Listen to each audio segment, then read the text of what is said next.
Banor dhe aktivistë të fshatrave Zall Goçaj në Mat dhe Lufaj në Mirdit protestuan këtë të mërkur para gjykatës së Lezhës në mbështetje të 3 qytetarëve të këtyre zonave, të cilët janë paditur për fyerje dhe shpifje nga kompania që ka ndërtuar hecet në këtë territor.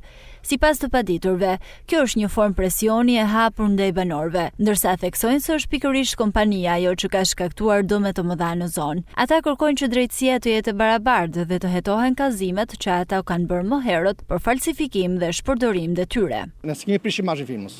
Firma ka prish imazhin vetë që në fillimin e punimeve. Ka punuar 6 direkt në një zonë që është park kombëtar, zonë e mbrojtur. Kjo është një presion i hapur i firmës që aktivistët dhe banorët zallgjeshit të mbyllin gojën.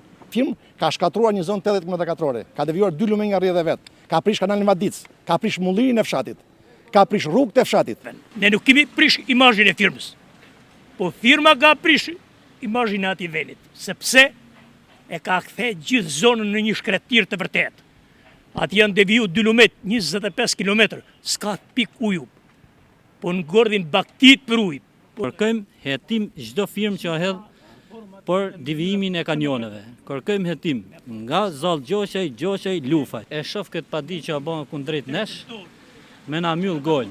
Banorët dhe aktivistët shprehen se ndërtimi i heceve ka shkaktuar një masakër mjedisore, duke e bërë zonën pothuajse të pabanueshme. Kjo nuk është hera e parë që aktivistët kërkohet nga kompani të mëdha që të ngarkohen me barë qoftë ligjore, qoftë financiare. Na ka shkaktuar pasojë të tmerrshme, pa ujë nuk jetohet. Një padi prekurie Lezhës u bën 4 vjet që e ka mbyll zyrtar padijen tonë. Përmes kësaj padije, e cila do të shqyrtohet nga gjykata e Lezhës, kompania Seka Hydropower SHPK kërkon shpalljen fajtor dhe dënimin e shtetasve Jorgji Locaj, Dimitër Koleci dhe Adem Gjokola për veprat penale, fyerje dhe shpifje, me pretendimin se deklaratat e tyre publike të pavërteta kanë cënuar imazhin e kompanisë.